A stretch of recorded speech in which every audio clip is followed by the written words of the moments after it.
Nah, kita akan membahas materi ini, namun sebelumnya kita akan berdoa terlebih dahulu untuk mendasari pembelajaran kita pada hari ini. Mari kita berdoa terlebih dahulu.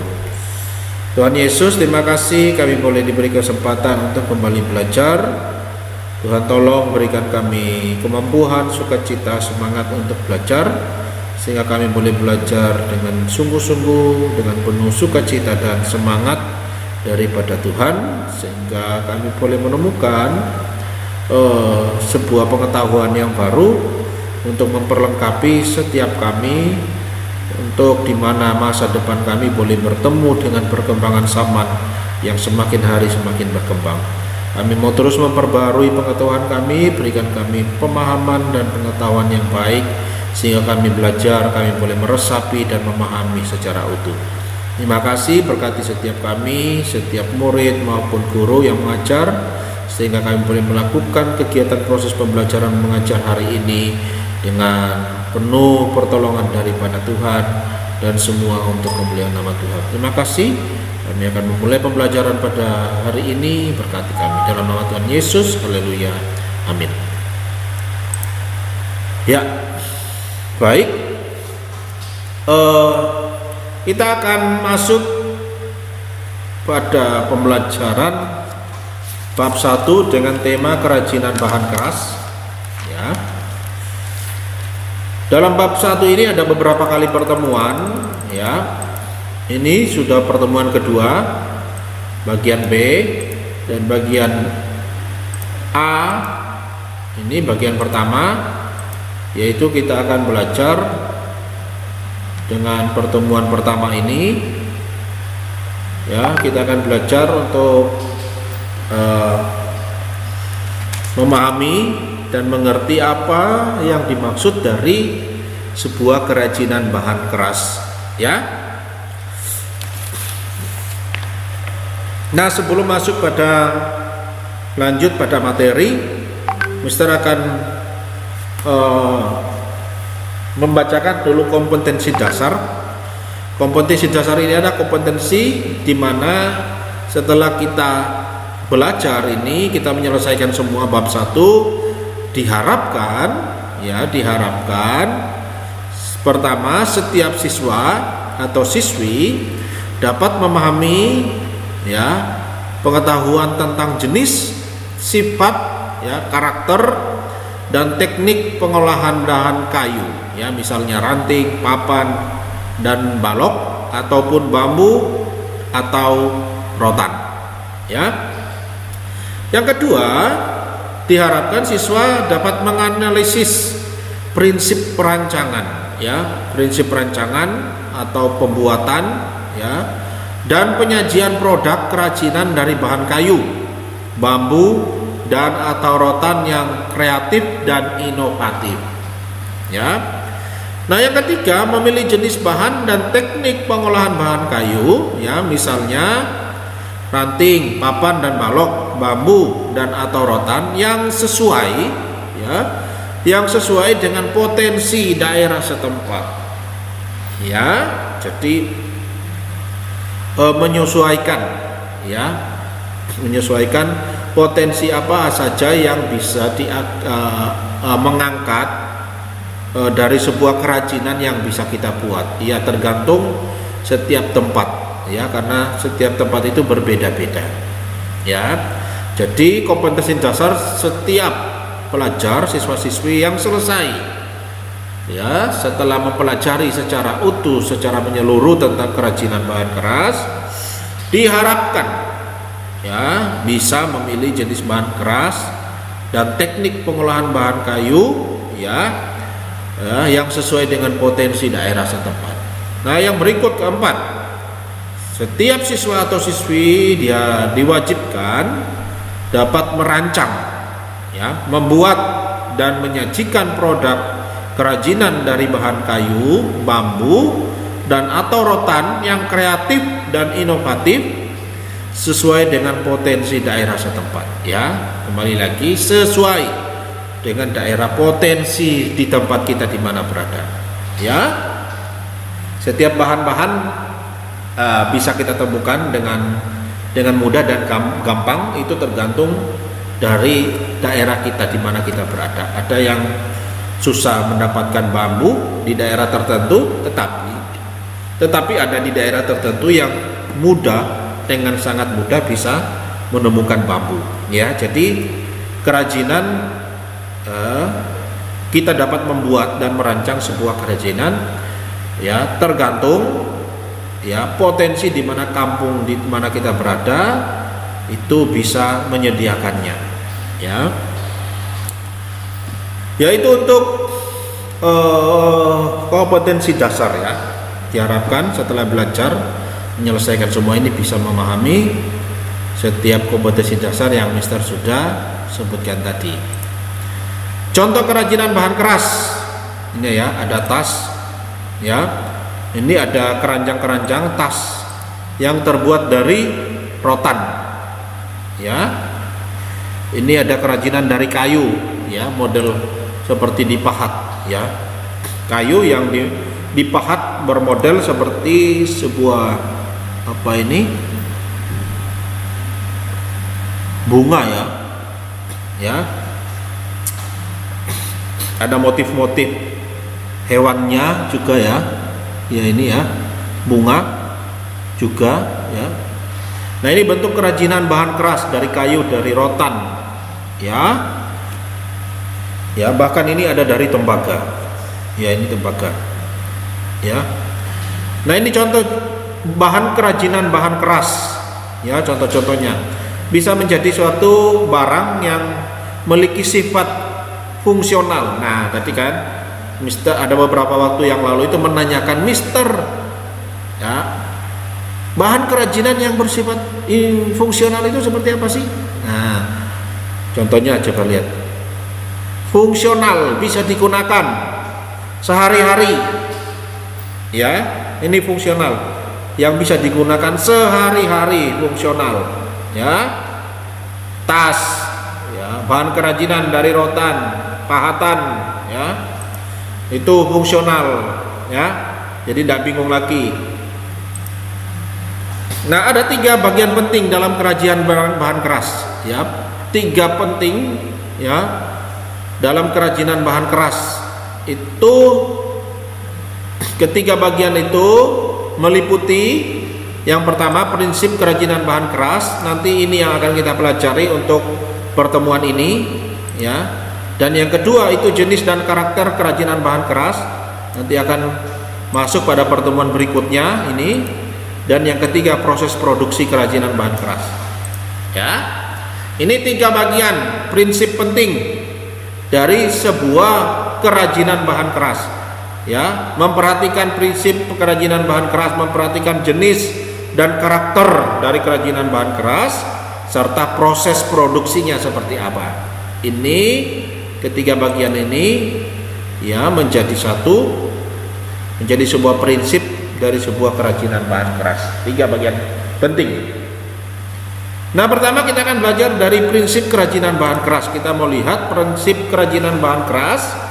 Nah, bahan keras itu bersifat unik ya. Bersifat unik, setiap bahan itu bersifat unik, tidak sama ya. Misalnya seperti kayu ya. Keunikan kayu itu tidak dimiliki dari bahan yang lain. Kayu memiliki keunikannya sendiri, memiliki serat ya, kepadatan tertentu ya.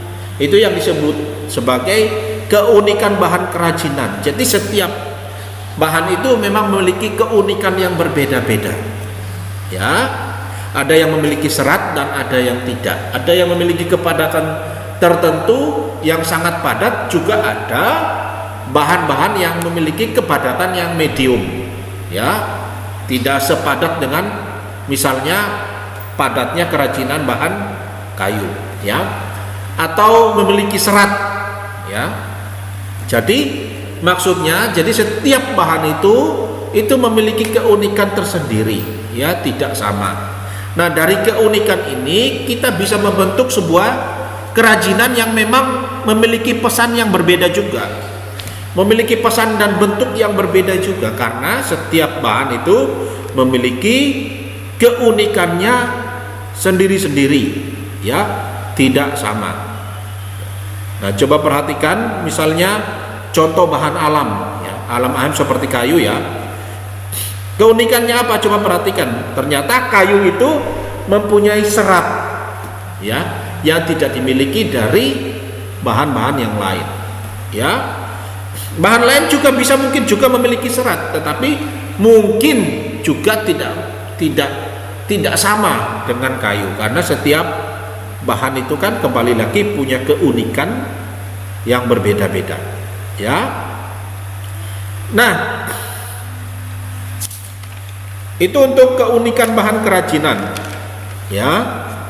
Nah, yang kedua kita mau lihat sebuah keragaman muatan nilai dalam produk kerajinan. Nah, nanti ini yang ditanyakan kemarin ini, ya, nanti dijelaskan, ya. Ya, jadi keragaman muatan nilai dalam produk kerajinan maksudnya ada sebuah unsur pesan, ya, pada kerajinan fungsi pakai, ya. Ada sebuah pesan dari sebuah nilai dalam produk kerajinan. Ada muatan keragaman yang di dalamnya itu ada sebuah nilai-nilai atau unsur-unsur pesan yang sedang disampaikan dari sebuah kerajinan. Setiap kerajinan itu ada unsur pesannya, ya. Mengapa orang membuat kerajinan dengan ada pahatan-pahatan seperti ini? Itu ada unsur pesannya, tergantung dari sebuah tempat di mana, ya, kerajinan itu dibuat. Ya, ada sebuah kerajinan yang memahat misalnya patung-patung tertentu, ya, di Bali banyak, ya, memahat patung-patung tertentu. Nah, kenapa orang bisa sampai terpikir untuk memahat sebuah patung-patung tertentu? Biasanya itu karena mengandung sebuah unsur nilai di daerah tempat itu di mana kerajinan itu dibuat, ya. Tergantung biasanya itu si pembuat itu, jadi pesannya itu sebenarnya datang dari si pembuat. Nah, pembuat ingin menyampaikan pesannya secara tidak langsung melalui kerajinan-kerajinan yang dibuatnya, ya. Seperti itu, ya. Nah, jadi tidak perlu bingung, kerajinan itu yang mengandung unsur-unsur fungsional, informatif, simbolik, prestis itu seperti apa sih, Mister? Itu sebenarnya ada sebenarnya yang berisi pesan. Jadi setiap produk itu berisi pesan, ya. Sedang menyampaikan sesuatu, pesan yang sedang disampaikan kepada orang yang menikmati, konsumen yang melihat, ya, sedang ingin menyampaikan suatu pesan. Nah, pesannya adalah sebuah nilai yang bersifat fungsional. Fungsional itu misalnya ini tas yang terbuat dari kerajinan rotan. Ini kan bisa digunakan untuk apa? Ya, memasukkan apa saja yang bisa dimasukkan, difungsikan, ya, sesuai fungsinya. Bukan tas saja, lemari apa? Fungsinya ada lemari untuk baju, difungsikan untuk baju. Lemari untuk piring, fungsinya apa? Difungsikan untuk tempat piring. Itu namanya nilai yang bersifat fungsional, memiliki fungsi, ya, fungsi sehari-hari, ya. Kerajinan yang bersifat berfungsi tergantung, ya, dari kreativitas, ya. Kalau mau menaikkan nilai fungsionalnya, ya, itu tergantung dari kreativitas dari si pembuat. Semakin kreatif seorang pembuat, semakin naik nilai-nilai fungsionalnya, ya. Itu. Nah, yang kedua itu nilai normatif, informatif. nilai informatif, kerajinan yang memberikan informasi, ya. Kerajinan yang memberikan informasi, ya, ya, memberikan informasi secara langsung tentang apa sih pesan informasi yang sedang disampaikan dari sebuah kerajinan, ya. Misalnya ada kerajinan yang mengukir, misalnya burung cendrawasih, ya. Burung cendrawasih, apa pesan yang sedang disampaikan dari sebuah lukisan kerajinan bahan keras yang dipahat, misalnya membentuk burung?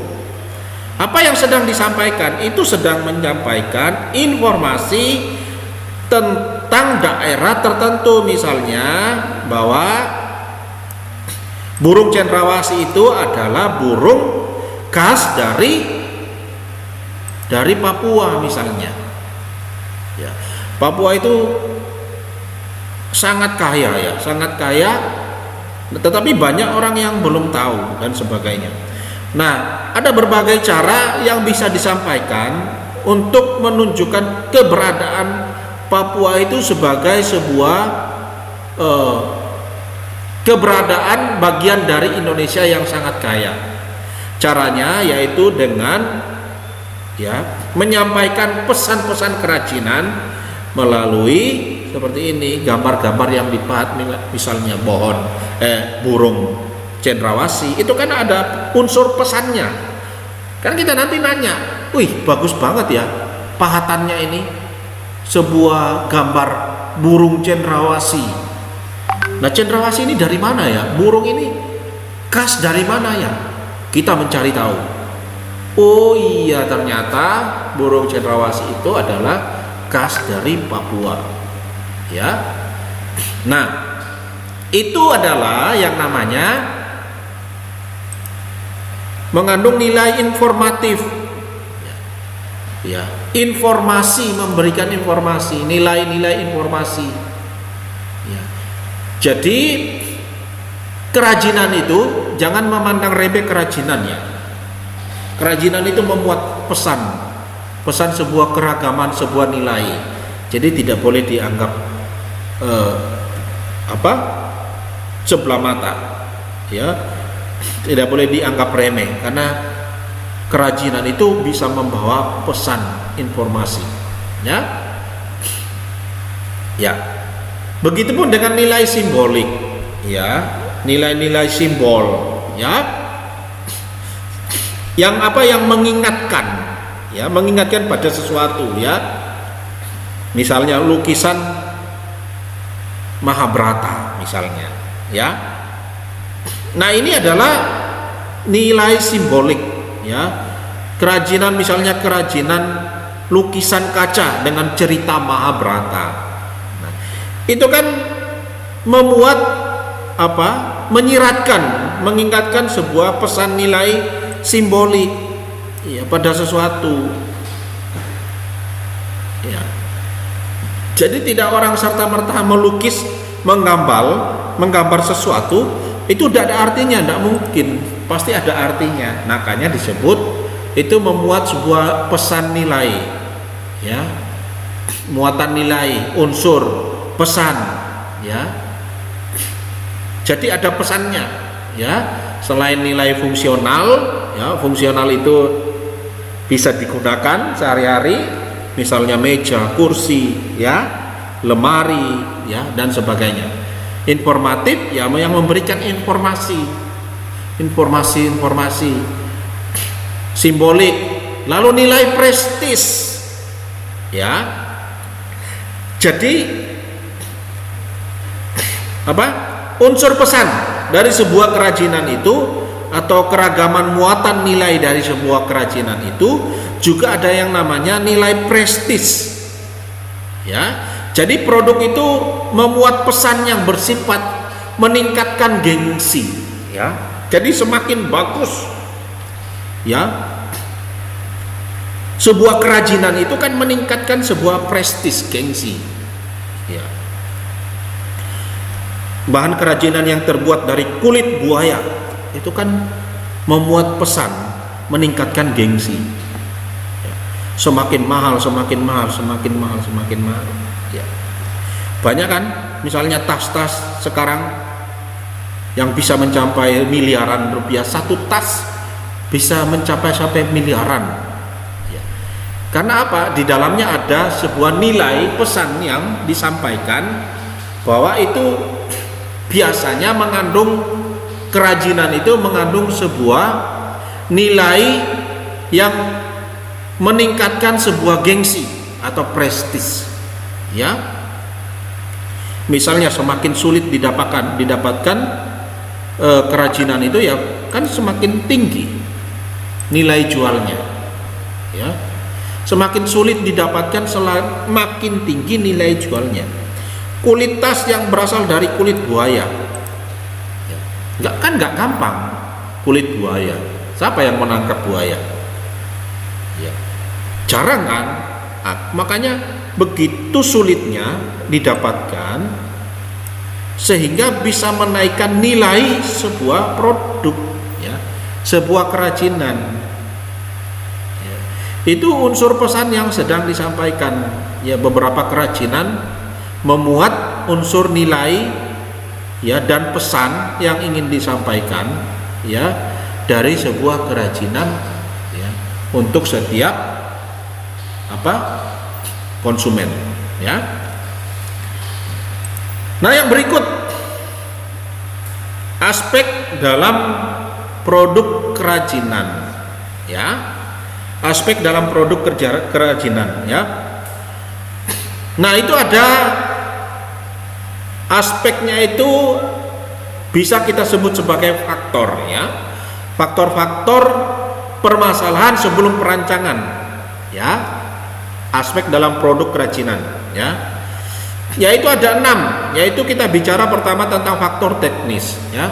Faktor teknis itu biasanya memperhatikan masalah metode produksinya, ya, produksi yang handal. Jadi tidak boleh asal-asalan. Kalau mau memang betul-betul membuat suatu produk kerajinan yang memiliki fungsi, memiliki informasi, menaikkan prestis, ya, ataupun berunsur nilai simbolik yang unsur pesannya itu sangat baik, harus memperhatikan faktor teknis yang bersifat metodenya, itu memperhatikan produksi handal yang mumpuni, ya, yang baik, yang tidak boleh asal-asalan. Itu harus diperhatikan sebelum masuk dalam proses perancangan kerajinan, ya.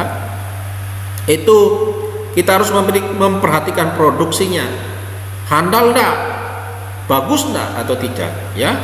Yang kedua, penerapan daya mesin atau manual. Yang kita menggunakan kerajinan ini menggunakan daya mesin atau manual, ya. Keduanya mempunyai nilai, kan, ya, keduanya mempunyai nilai. Kita tinggal memilih mana nih yang berdasarkan, ya, konteks di mana kita berada, ya, cocoknya, ya, kita memperhatikan faktor ini, manakah yang lebih tepat menggunakan gaya penerapan yang bersifat mesin ataupun manual, ya, kita sendiri yang memilih, ya, tergantung kecocokan kita maupun situasi di mana tempat kita berada, ya, tergantung penerimaan setiap para konsumen di mana kita berada yang melihat, ya. Nah, yang ketiga yaitu tingkat kemahiran sumber daya manusia. Kita harus memperhatikan untuk membuat sebuah kerajinan yang memiliki nilai muatan pesan yang sangat bagus, itu perlu memperhatikan tingkat kemahiran sumber daya manusia yang mengerjakannya, punya kemampuan atau tidak, ya. Tidak kita memilih seseorang yang asal-asalan mengerjakan sesuatu. Misalnya kita punya perusahaan yang memproduksi kerajinan-kerajinan untuk dijual, ya, tidak mungkin kita memilih orang yang mengerjakan, misalnya kita bosnya, ya, mengerjakan, kita memilih orang yang tidak punya kemampuan di situ, tidak punya kemahiran di situ. Makanya sebelum membuat kerajinan kita perlu memperhatikan tingkat kemahiran sumber daya manusianya, ya, kemampuan manusianya. Kalau kita membuat sendiri, kita harus memperhatikan kita mampu tidak untuk membuat kerajinan ini. Itu harus dipertimbangkan. Kalau tidak mampu, kita memaksakan, itu bisa menurunkan tingkat pesan atau muatan pesan dari sebuah kerajinan itu. Ya. Nah, itu faktor teknis yang kita perlu perhatikan. Yang kedua yaitu B, bagian B yaitu faktor ekonomis. Memperhatikan faktor ekonomis. Pemasarannya yang tahan bersaing, bisa enggak kerajinan kita ini bisa bertahan di dunia pemasaran dengan persaingan yang sangat ketat. Setiap hari muncul kerajinan-kerajinan yang inovatif, ya, yang kreatif, ya. Setiap hari muncul. Nah, kalau kita tidak bisa bertahan dengan persaingan yang ada, ya, kita bisa tenggelam dan hilang. Kerajinan kita kemungkinan tidak dilihat lagi. Nah, waktu kita membuat suatu produk kerajinan, kita harus memperhatikan pemasarannya tahan dengan persaingan enggak. Ya, itu tergantung kreativitas kita, ya, produktivitas kita. Ya, kalau tidak kreatif, kalau tidak produktif terhadap kerajinan-kerajinan yang kita buat, maka goodbye. Ya, kita akan kalah saing di dunia pemasaran. Ya. Yang ketiga, sistem pemasokan, distribusinya. Ya. Distribusi ini bisa banyak hal. Ya. Pemasokan itu ya bisa bahan-bahan penggunaan untuk kerajinan. Ya. Kita memasok bahan-bahan kerajinan yang akan kita buat. Misalnya kita buat kerajinan dari kayu. Kita punya pemasokan enggak? Kita punya pasokan enggak? Ya, untuk membuat kerajinan ini. Jangan sampai kita buat kerajinan tapi kita tidak punya pemasok, kita tidak punya pasokan, kita tidak punya distribusi bahan. Ya, itu perlu diperhatikan. Kebijakan pencipta, hak cipta. Nah, kita ini berhubungan dengan unsur hukum. Ya, setiap kerajinan itu kan punya nilai kepemilikan. Ya, ini nanti berurusan dengan kebijakan hak cipta.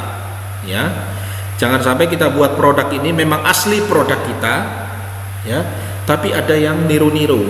Gitu. Ini nanti masuknya di sini kebijakan hak cipta.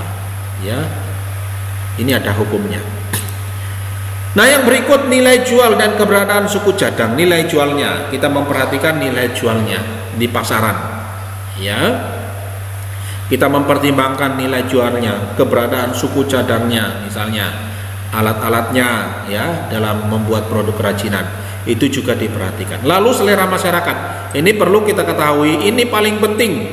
Ya, jadi kerajinan itu memang bukan semata-mata unsur kita membuat karena kita merasa senang dengan kerajinan yang kita buat. Ya, hati-hati karena kembali lagi kerajinan itu adalah bukan untuk konsumsi pribadi kita. Karena dari pesan yang sesungguhnya dari sebuah kerajinan itu adalah untuk disampaikan kepada konsumen. Maka selera masyarakat itu perlu diperhatikan. Masyarakat itu suka apa tidak, ya. Suka atau tidak suka itu tergantung kita memperhatikan situasi, kondisi dalam lingkungan masyarakat. Masyarakat itu cenderung lebih suka ini pada nilai-nilai apa, produk-produk apa masyarakat itu. Ya. Kalau masyarakat tidak suka dengan nilai apa, kerajinan-kerajinan, misalnya apa, kerajinan apa, pahatan, ya jangan membuat produk kerajinan di tempat itu yang dimana masyarakat tidak menyetujuinya, tidak suka, ya akan kalah pemasarannya. Nanti kita masuk pada ini pemasaran nanti. Jadi penyesuaian, kontekstualisasi namanya, kontekstualisasi, mengkontekskan sesuai selera masyarakat, bukan selera kita. Ya, itu ya untuk faktor ekonomis. Faktor ergonomis, ya faktor ergonomis itu menyangkut masalah kenyamanan. Ya, keamanan, kesesuaian, kepraktisan, tidak ribet, ya, sesuai, ya tadi kontekstualisasi sesuai dengan kebutuhan masyarakat. Keamanannya aman enggak untuk sebuah kerajinan seperti ini, ya, nyaman enggak? Kalau enggak nyaman ya enggak, ya percuma, ya. Itu tadi menyangkut dengan urusan ini, selera masyarakat nyaman enggak? Kalau enggak nyaman ya percuma. Makanya juga memperhatikan faktor ergonomis, faktor sains, ya. Terdapat unsur kebaruan, temuan baru, ini hubungannya dengan kreativitas, ya, semakin berkembang. Kalau tidak, kalah di dunia pasar, persaingan kalah nanti. Kerajinan kita jadi tenggelam kalau kita tidak menjadi orang yang kreatif. Ini hubungannya dengan unsur faktor sains. Perhatikan temuan-temuan baru, ya, perubahan-perubahan baru, ya, agar tidak kalah dengan pasarannya. Nah, selalu mengikuti perkembangan zaman, teknologi dan pengetahuan, kreativitas. Intinya di sini kreativitas, ya, dituntut kreativitas. Kerajinan itu kreativitas. Yang berikut faktor estetika, ya, memperhatikan bentuk keindahan, ya. Ini kembali lagi karena ini mengandung unsur pesan. Kalau mengandung unsur pesan, maka selalu harus perhatikan faktor estetika dalam sebuah kerajinan, ya. Keindahannya harus lihat, ya, memiliki daya pikat, ya, terjadi keserasian, penggarapan yang rinci, perupaan dan pewarnaan, kesan atau gugahan yang ditampilkan. Ini semua mengandung unsur pesan. Pesan itu lahir dari sebuah pengerjaan yang memperhatikan faktor estetikanya. Kalau tidak ini memperhatikan ini, pesannya itu menjadi turun, ya, tak punya nilainya sangat rendah. Kalau tidak memperhatikan nilai unsur-unsur estetikanya ini, keindahannya. Tidak mungkin kita membuat kerajinan asal-asalan. Daya tariknya, pesannya nggak ada, orang nggak bisa terpikat. Masyarakat, konsumen yang melihat itu tidak terpikat untuk misalnya membeli kalau kita punya kerajinan, ya. Seperti itu, ya. Nah, yang berikut, yang terakhir kita lihat faktor kondisi lingkungan, ya. Tadi, ya, faktor kondisi lingkungan itu kembali lagi kepada ini, selera masyarakat, ya. Nilai budaya, ya, kita tinggal di budaya ini. Misalnya kita kan tinggal di Indonesia. Kalau mau membuat sebuah kerajinan yang memiliki nilai, yang memiliki pesan yang lebih kuat, maka pilihlah kerajinan yang nilai budayanya yang diterima atau yang sedang memang berlaku di tempat itu. Kalau kita tinggal di Indonesia, maka kita membuat sebuah kerajinan-kerajinan yang memiliki pesan budaya kita sendiri. Itu akan lebih besar nilainya daripada kita membuat sebuah kerajinan yang bersifat di luar dari keberagaman Indonesia. Lebih besar nilainya. Ya, makanya kita harus memperhatikan faktor kondisi lingkungan yang berisikan sebuah nilai dan budaya. Lalu kondisi lingkungan setempat. Kembali lagi kondisi lingkungan setempat. Bahannya itu kan tergantung dari lingkungan setempat. Lingkungan setempat itu menyediakan apa tidak? Ya. Kalau tidak itu cukup menyulitkan. Itu juga nanti berhubungan dengan distributornya, ya, pemasokan, ya. Nah, yang berikut itu adalah lingkungan masyarakat itu menerima, ya, nilai-nilai dari sebuah kerajinan itu apa tidak. Kondisi lingkungan, mengkontekstualisasikan namanya, ya. Jadi itu yang perlu diperhatikan. Ini ada F sampai F.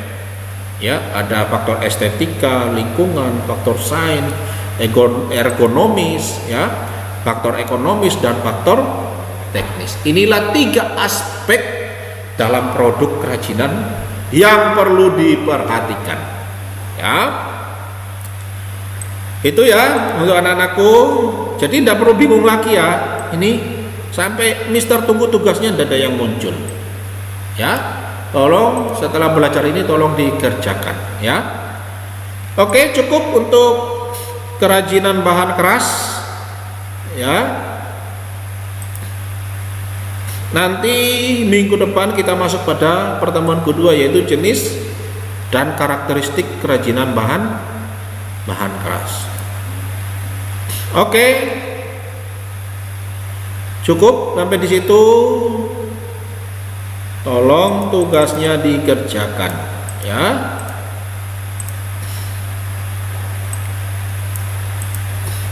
Nah, sudah ada di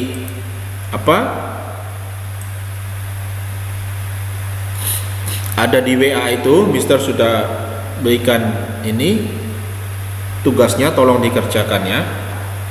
Untuk produk-produk kerajinan yang bersifat fungsional, informatif, mengingatkan dan meningkatkan gengsi ya. Buat dalam bentuk tabel ya. Oke ya, cukup untuk pertemuan hari ini. Kiranya Tuhan Yesus memberkati kita. Untuk menutup, mari kita berdoa. Tuhan Yesus, terima kasih pada hari ini kami sudah menyelesaikan pertemuan untuk prakarya. Kiranya kami boleh memahami, mengerti, dan kiranya kami boleh mempraktekannya dalam kehidupan kami hari lepas hari. Kami menjadi anak-anak yang inovatif ya, yang terus berkarya Tuhan, sehingga kami boleh menampilkan dan memberikan pesan-pesan yang baik dalam kehidupan kami melalui kegiatan-kegiatan yang positif ya, sehingga boleh memiliki nilai yang baik di tengah-tengah masyarakat. Terima kasih ya Bapak, terima kasih Tuhan Yesus, berkati setiap kami. Kami akan melanjutkan pembelajaran kami selanjutnya. Kiranya Tuhan tetap memberikan kami semangat dan sukacita. Terima kasih di dalam nama Tuhan Yesus. Haleluya. Amin. Terima kasih, Tuhan Yesus memberkati. See you next time.